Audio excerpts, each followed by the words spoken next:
자, 오늘은 우리의 영원한 보화 예수 그리스도라는 제목으로 하나님의 말씀을 증거하겠습니다. 마태복음 6장에서 예수님은 이 성도의 참된 경건이 무엇인지를 말씀해 주십니다. 죄인은 오직 예수 그리스도를 믿음으로 구원을 받고 또한 성령님의 사역을 통하여서 새 사람이 되는 것입니다.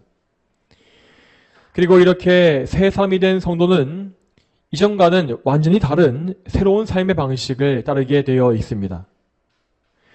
그는 그리스도에게 접붙여졌고 성령님께서 그 안에 거주하시기 때문에 절대로 이전의 삶과 같을 수가 없습니다. 성도는 구원받기 이전과 구원받은 이후가 완전히 달라져야만 한다는 것입니다. 이렇게 달라진 삶, 새로워진 삶을 가리켜서 우리는 경건한 삶이라고 부릅니다. 여러분, 경건이라고 하는 것은 곧 하나님 앞에서 사는 것이라고 제가 항상 말씀드렸습니다.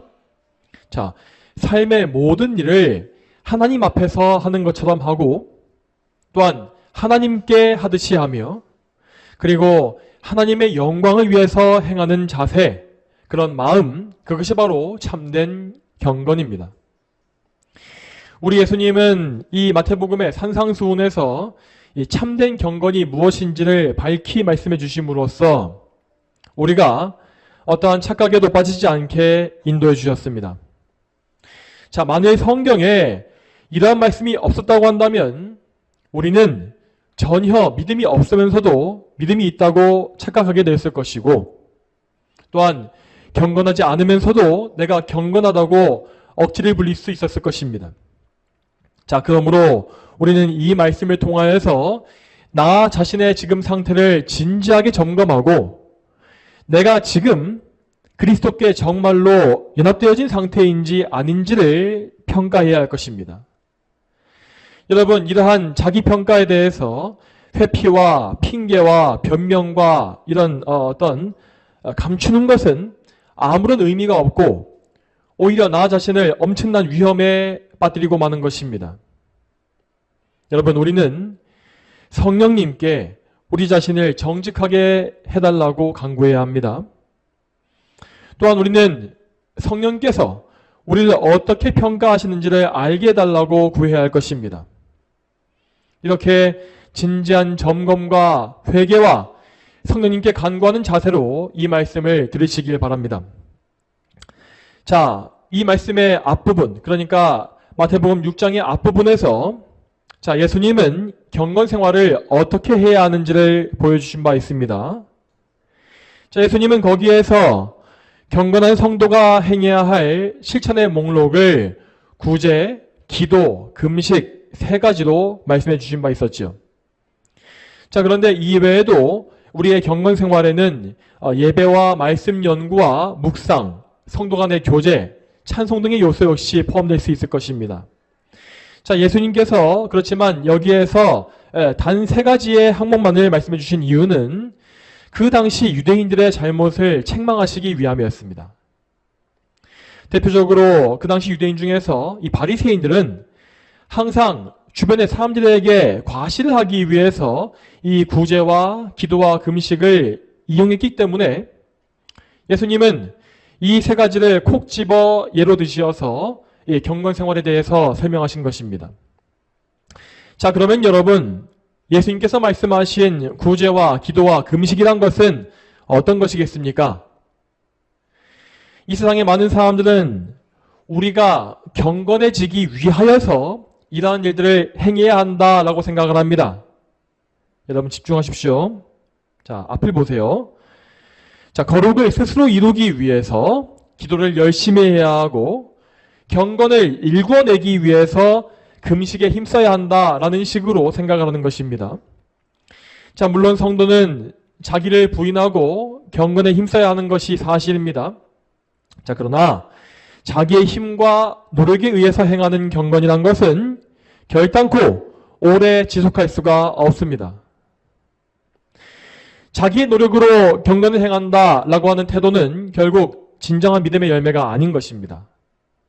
자, 그러한 사람은 처음에는 자기의 열심에 의해서 잠깐 동안 불타오르는 듯이 뜨거운 마음을 소유하지만 결국 그것은 잠깐 일어나는 일시적인 감정에 불과했다는 것이 증명됩니다.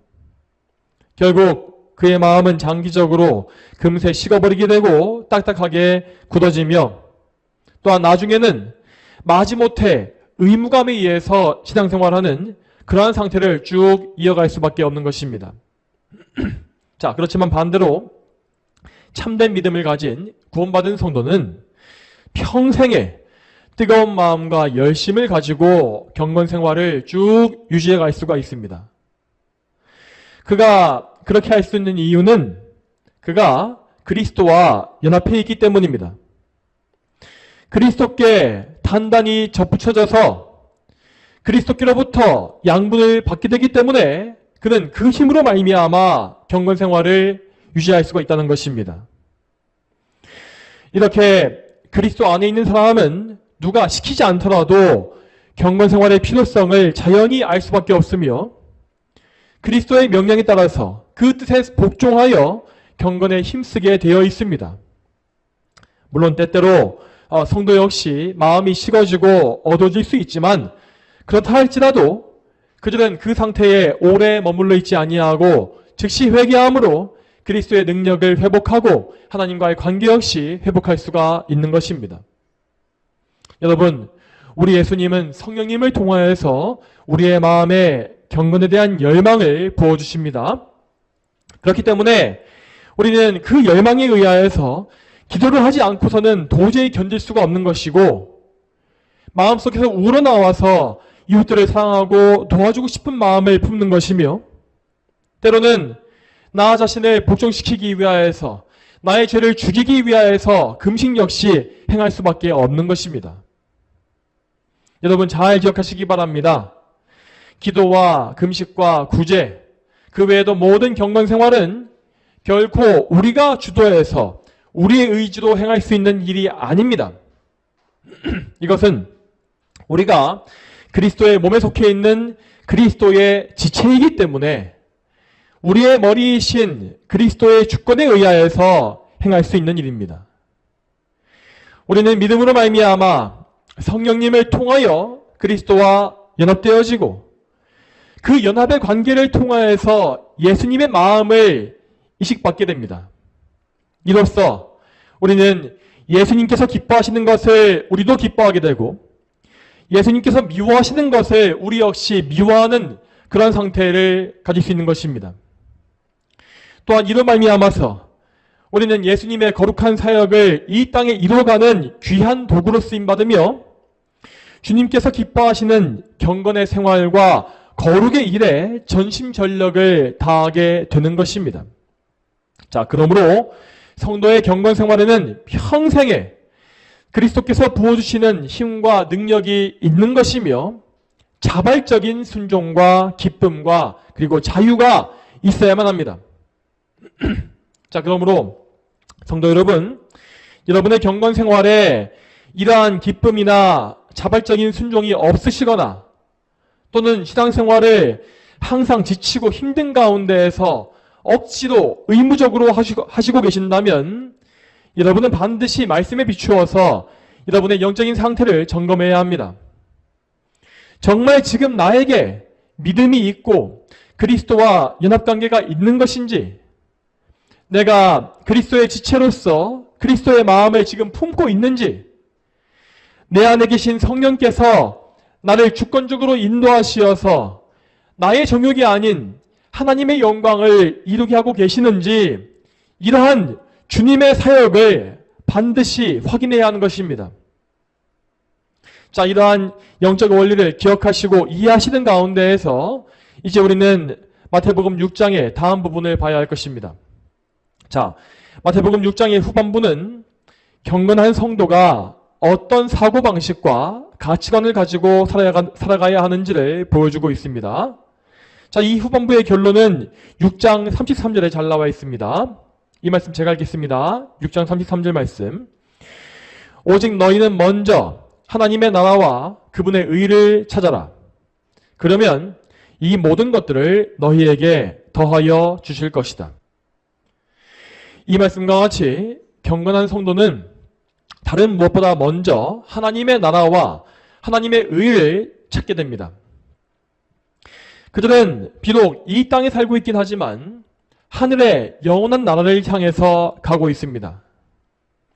그리고 그들은 이 세상의 온갖 보화와 인간의 의에 의지하지 아니하고 그리스도의 의에만 의지합니다.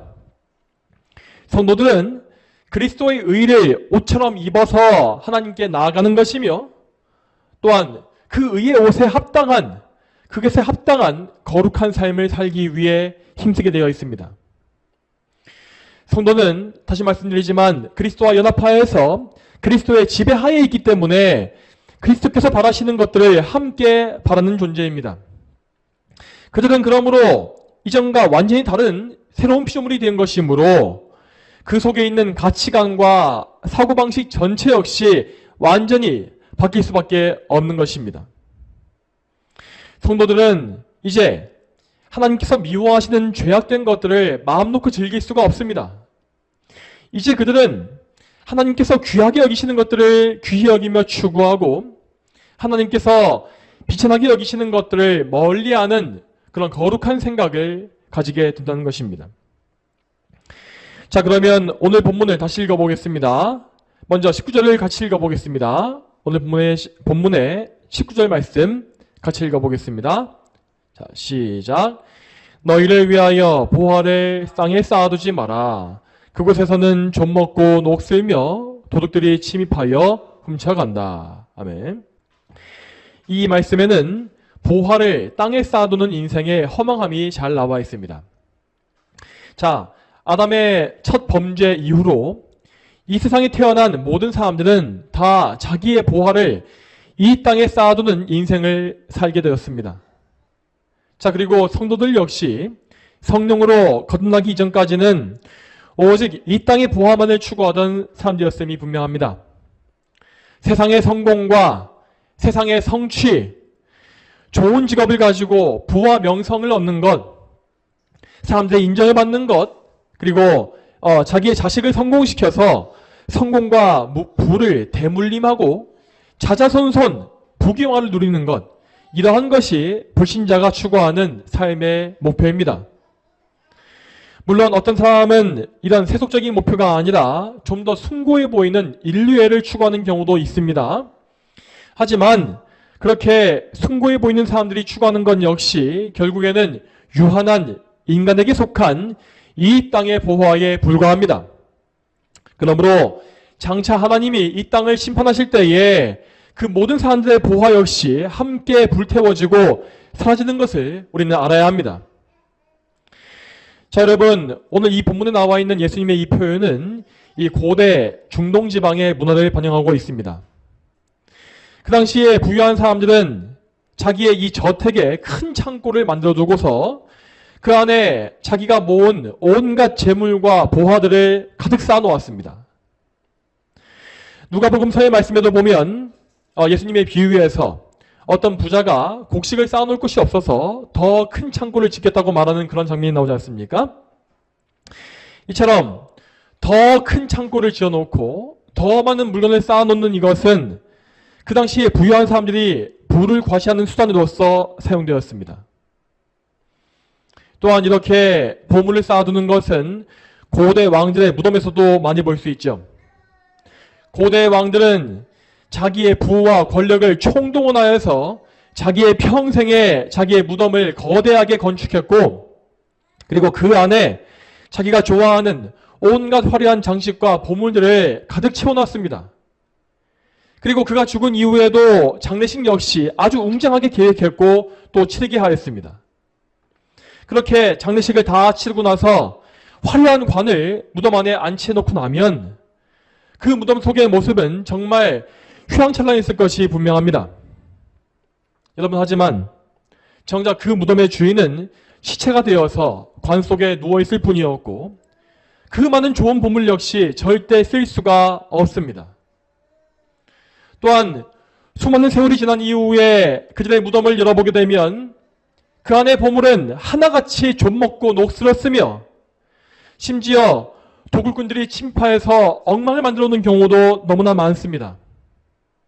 물론 그 안에 보물들은 유물로서는 가치가 있겠지만 이미 다 부식되어 버렸기 때문에 실제로 사용할 수 있는 상태는 전혀 아니죠. 자, 여러분 잘 보시기 바랍니다. 이 세상의 부와 명예와 권력이 얼마나 허망합니까? 성경에는 이에 대한 말씀이 정말 많이 나와 있습니다. 그 중에서도 전도서의 말씀을 보게 되면 이 세상의 금은 보화가 얼마나 허망한지를 정확하게 묘사하는 말씀을 우리는 볼 수 있습니다. 자, 이에 대해서 전도서 2장 10절과 12절 말씀을 같이 보겠습니다.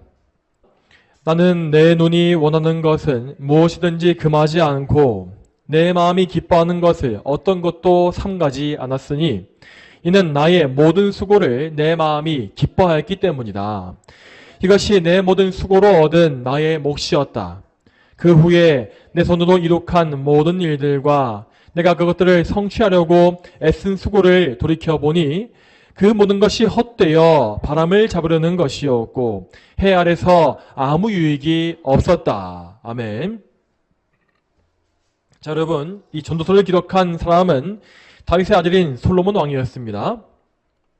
이 솔로몬 왕은 보통 그의 탁월한 지혜로서 유명하지만 또한 역사상 가장 부유했던 왕으로서도 잘 알려져 있습니다. 열왕기상의 말씀을 보게 되면 솔로몬의 재산과 지혜가 이 세상에 어떤 왕보다 더 컸다고 되어 있습니다.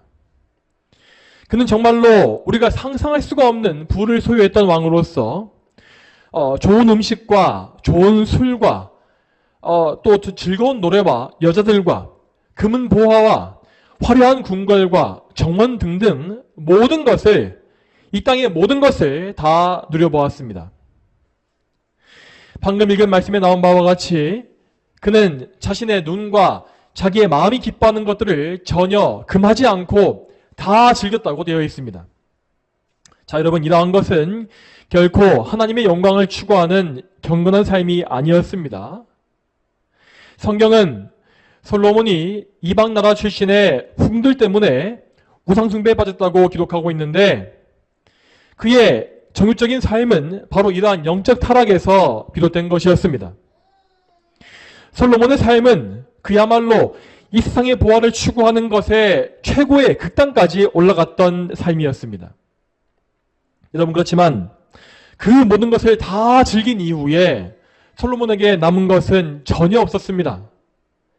그는 많은 수고를 하면서 자기의 부를 쌓았고 또 그 부를 쟁취했지만 결국 그 모든 것이 헛되고 유익이 없었다고 고백합니다. 그래서 그는 인생의 말년에 와서 자기의 그 허망함과 어리석음과 죄를 회개하면서 이 전도서의 말씀을 기록한 것입니다.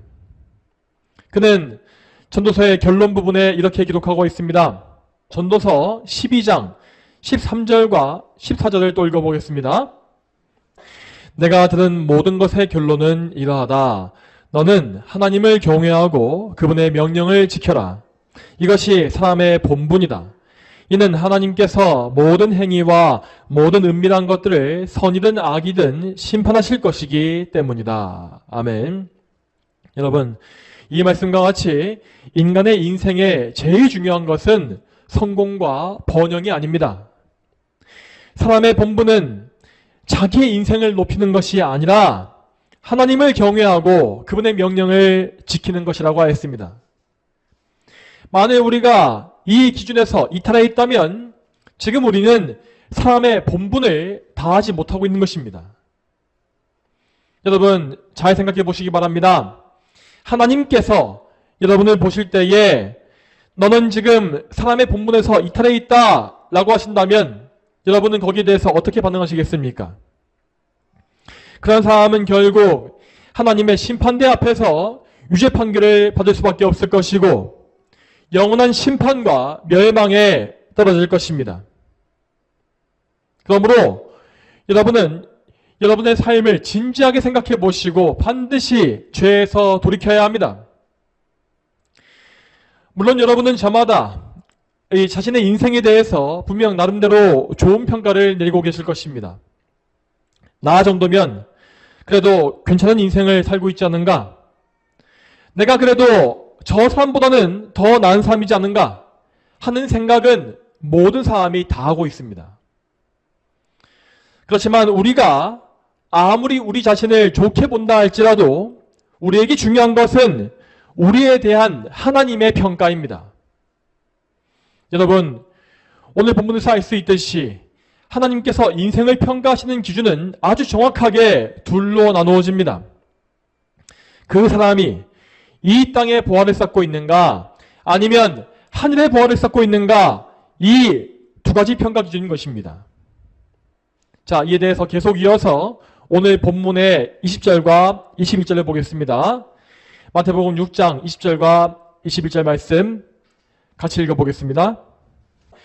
오히려 너희를 위하여 보화를 하늘에 쌓아두어라. 그곳에서는 좀 먹거나 녹슬지 않으며 도둑들이 침입하여 훔쳐가지도 않는다. 내 보화가 있는 곳에 내 마음도 있을 것이다. 아멘. 예수님께서는 앞선 말씀에서 이 세상에 보화를 쌓는 삶이 허망한 삶이라고 말씀하셨고, 그래서 하늘에 보화를 쌓아야 한다라고 명령하십니다. 여러분, 이러한 삶의 모습은 곧 예수님께서 이 땅에서 친히 보여주신 삶과 그대로 일치했습니다. 예수님은 이 땅에 사시는 동안에 항상 나그네와 같은 삶을 사셨으며 항상 하나님의 영광을 위해서 자기의 모든 것을 바치셨습니다. 그분은 우리와 똑같이 연약한 인성을 가진 분이었지만 자기를 쳐서 복종시키고 철저히 낮추심으로써 우리를 구속하기 위한 하나님의 모든 계획과 뜻을 다 이루어내신 것입니다. 여러분, 그러므로 우리는 우리의 의요, 우리의 모범이신 예수님의 그 말씀에 귀를 기울여야 합니다. 물론 이 세상의 관점에서 하나님을 위해서 우리를 희생한다는 것은 너무나 어리석은 일이 아닐 수 없습니다. 나 자신의 이익을 최대한도 추구하고 나를 높이고 타인과의 경쟁에서 승리하는 것이 똑똑하고 유익한 길이라고 이 세상 사람들은 생각을 합니다. 그렇지만 하나님 앞에서는 오히려 이 세상의 것들을 버리고 희생하며 오히려 내가 패배할지라도 하늘의 영광을 추구하는 그 삶이 더 가치 있고 영원한 것입니다. 이 세상의 보화를 다 챙겨가면서 하늘에도 보화를 쌓는 것은 불가능합니다. 물론 우리가 이 땅에서 열심히 일하고 돈을 벌며 부유하게 되는 것은 결코 그 자체로서는 악한 일이 아닙니다. 자, 하나님은 말씀에서 단 한 번도 돈 자체가 죄악된 것이라고 말씀하신 적이 없습니다. 하나님께서 정죄하시는 것은 돈이 아니라 돈을 사랑하는 마음입니다. 자, 그러므로 우리가 예수님을 믿어서 그분과 연합하면 우리는 자연히 돈을 사랑하는 마음과 세상의 보화를 추구하는 그런 마음을 버리게 되어 있는 것입니다. 여러분, 실제로 참된 성도들은 그리스도 예수님으로 인하여서 세상의 보화를 버리는 삶을 실제로 보여주었습니다. 대표적으로 사도 바울은 자기의 모든 귀한 보화를 내던지고 그것을 배설물과 같이 여길 것이라고 말한 바 있습니다. 자, 이에 대해서 또 말씀을 보겠습니다. 빌립보서 3장 7절부터 9절 말씀을 같이 보죠. 빌립보서 3장 7절부터 9절까지 말씀을 같이 한번 읽어보겠습니다. 그러나 내게 유익하던 것은 무엇이든지 그리스도를 위하여 해로 여기며 또한 모든 것을 해로 여김은 내 주 그리스도 예수님을 아는 지식이 가장 고상하기 때문이다.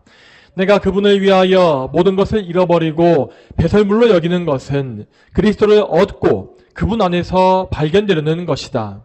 내가 가진 의는 율법에서 난 의가 아니라 그리스도를 믿음으로 말미암는 의, 곧 믿음에 근거하여 하나님께로부터 난 의다. 아멘. 여러분, 이 사도 바울이 말하고 있는 이것은 결코 특출난 성도만이 가질 수 있는 특별한 믿음이 아닙니다.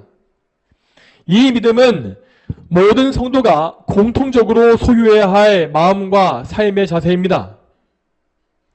성령으로 거듭난 성도는 누가 시키지 않을지라도 그리스도를 가장 귀하게 여기는 마음을 가지게 되어 있습니다. 그리고 세월이 흐를수록 그의 그러한 마음과 생각은 점점 더 그리스도로만 가득 차게 되는 것입니다. 그에게 이 세상의 보화는 갈수록 가치 없어 보이게 되고, 반대로 예수님은 더 귀하고 사랑스러워지는 그러한 마음을 성도는 반드시 경험하게 되어 있습니다. 바울이 말한 것과 같이 그리스도를 가장 귀하게 여기고 세상을 사랑하지 아니하는 삶, 이것이 바로 하늘의 보화를 쌓는 그런 삶인 것입니다. 자, 그러면 우리는 어떻게 하여서 하늘의 보화를 쌓을 수 있겠습니까? 여러분, 이에 대해서 오늘날 교회 안에 많은 사람들은 신앙의 노력과 봉사와 열심을 많이 강조합니다. 그러니까 우리가 예배에 잘 참석해서 열심히 예배드리고 말씀을 열심히 듣고 기도 많이 하고 헌금을 넘치게 하고 교회에서 봉사에도 많이 참여하고 구제에 힘쓰면 하늘에 보화가 쌓인다라고 하는 생각인 것입니다.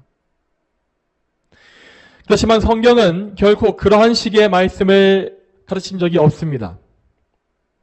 이렇게 자기의 노력으로 보화를 쌓아가는 이러한 개념은 결국 자기의 의와 자기의 공로를 추구하는 잘못된 신앙에 불과합니다. 여러분, 잘 기억하시기 바랍니다. 그 어떤 경우에도 하나님께서 우리에게 제일 먼저 요구하시는 것은 우리의 행위가 아니라 바로 믿음입니다. 우리는 그 어떤 일을 할 때에도 항상 믿음으로 말미암아 그것을 행해야 하는 것입니다. 만일 우리가 믿음이 없이 우리의 의지와 우리의 힘에 의지해서 노력하여 무언가를 행한다면 그것은 결코 하나님께 올려지는 예물이 될 수가 없습니다. 왜냐하면 우리가 이루고 있는 공로는 하나님께서 보시기에 한낱 더러운 누더기에 불과하기 때문입니다. 그렇지만 우리가 그리스도를 믿는 가운데 그리스도 안에서 행하는 모든 일은 예수님의 중보하심 덕분에 완전한 의로서 덧입혀지게 됩니다. 여러분, 예수님은 우리를 대신하여서 모든 계명에 순종하시었고 하나님을 만족시켰기 때문에 우리는 그 예수님을 통해서만 하나님께 영광을 돌릴 수가 있는 것이죠. 오직 예수님의 중보하심을 통하여 예수님을 거쳐서 하나님께 올려진 것들만이 하늘에 쌓인 보화로서 계산될 수 있는 것입니다. 자, 그러므로 우리는 우리의 의가 대신 그리스도께 의지함으로써 모든 일을 행해야 합니다. 무엇을 할지라도 하나님께 하듯이 마음과 정성을 다해야 하며 또한 하나님의 계명에 어긋나지 않게 행해야 하는 것입니다. 그리고 그 모든 것이 그리스도를 통하여서 하나님께 올려지기를 원하는 마음으로 예수님을 바라보면서 그 모든 것을 행해야 하는 것입니다. 여러분, 그렇기 때문에 성도의 삶의 모든 일은 항상 소명의식, 부르심의 의식을 가지고 행해야 하는 것을 알아야 합니다. 우리가 우리의 직장에서 행하는 모든 업무는 다 하나님께서 우리에게 부여해 주신 소명입니다. 그러므로 나는 나의 업무를 사람에게 보이려고 하는 것이 아니라 하나님께 보이기 위하여 하나님께 바치기 위해서 행하는 것입니다.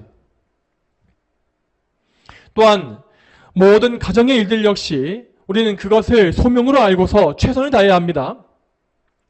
집안을 깨끗이 관리하고 가족을 위해서 요리를 준비하는 것, 나의 남편과 아내, 자녀들을 돌보는 것 등등은 모두 하나님께서 나에게 내려주신 바 부르심, 소명입니다. 우리가 소명의식을 가지고서 그리스도께 의지하여 이 모든 일을 행할 때에 우리는 우리 생활 속에서 제일 사소히 보이는 일을 통해서도 하나님께 영광을 돌릴 수가 있습니다.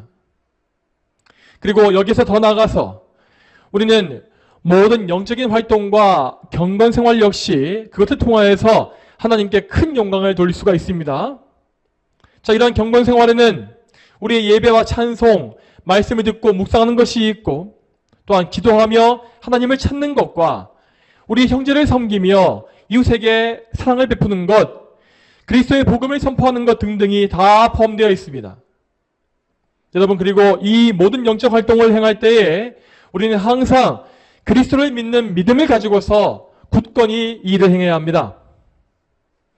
우리가 밤낮으로 기도를 하고 이웃을 위해서 나의 생명을 다 바칠지라도 우리에게 믿음이 없으면 그 모든 열심은 하나님께 올려지지 않습니다.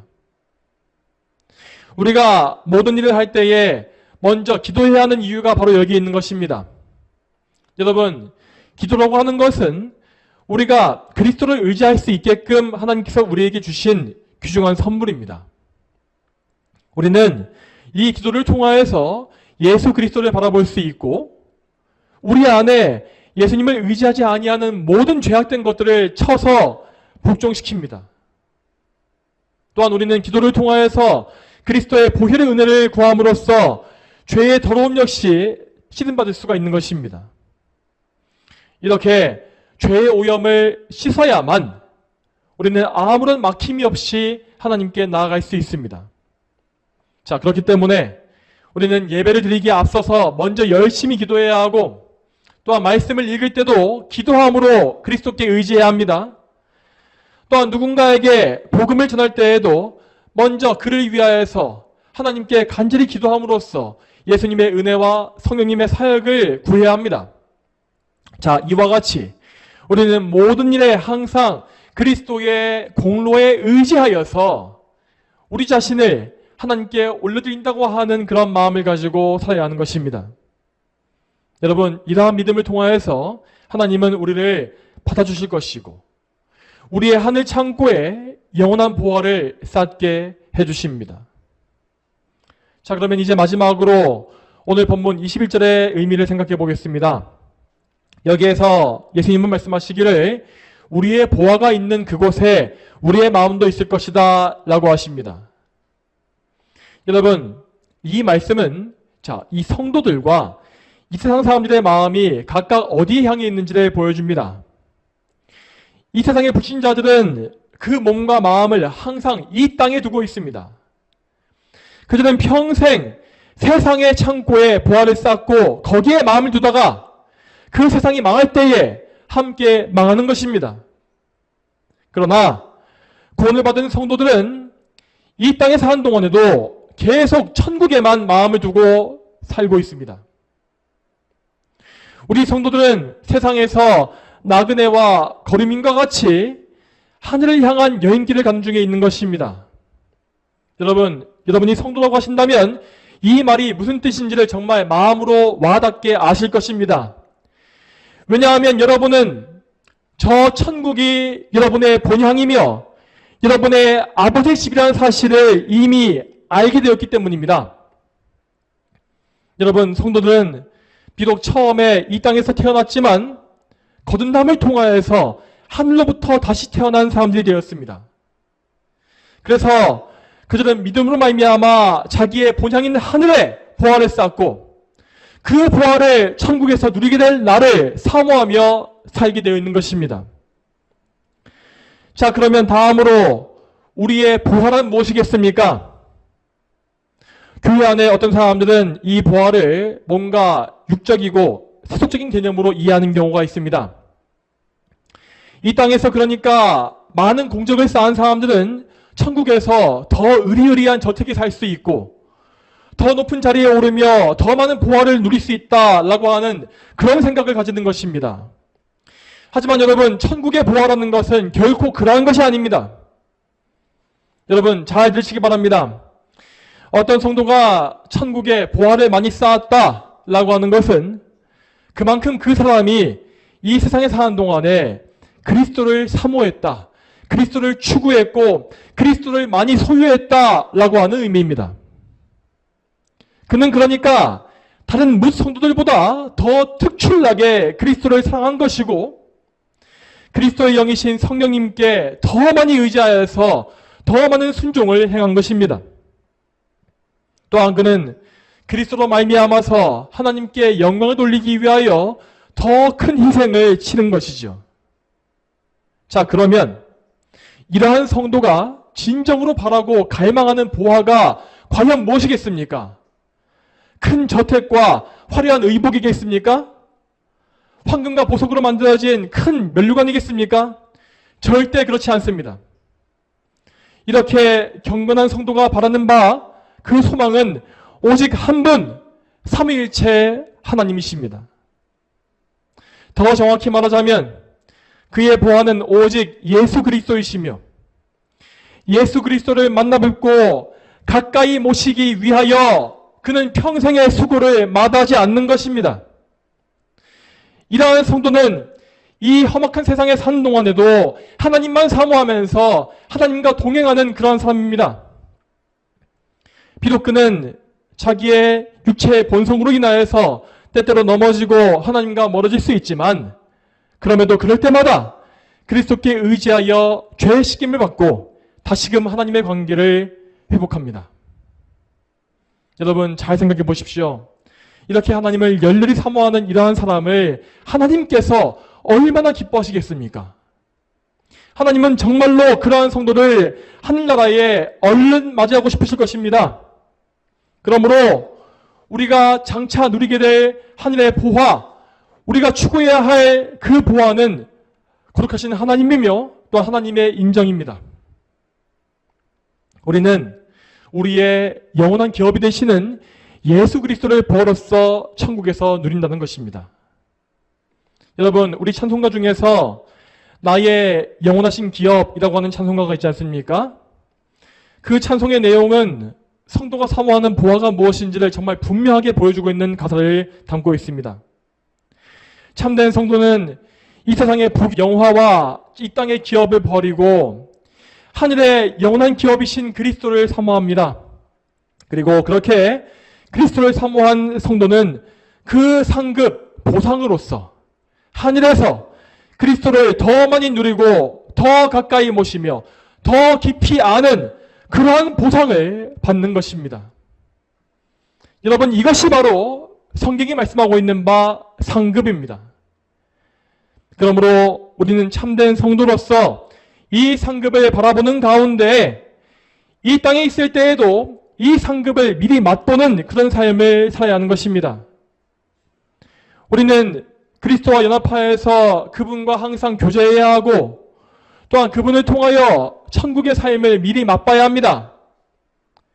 우리는 이렇게 예배드리는 시간에 천국에서 영원히 드릴 예배를 맛봐야 하고 말씀을 통하여서 말씀이신 예수 그리스도를 만나 뵙는 그 맛을 맛봐야 합니다. 또한 성도 간의 교제를 통하여서도 저 천국에서 우리 형제를 만나고 교제할 그 기쁨을 맛봐야 하는 것입니다. 우리는 정말로 천국의 영광을 이 땅에서도 미리 맛보고 경험할 수가 있어야만 합니다. 그러므로 혹시 여러분 중에서 이 천국의 기쁨이 무엇인지를 모르시거나 그리스도를 나의 기업이요 상급으로 여기는 것이 무슨 의미인지를 모르신 분이 계신다면 그러한 분들은 자기의 영적 상태를 안타깝게 여기고 믿음을 달라고 기도로 간절히 간구해야 합니다.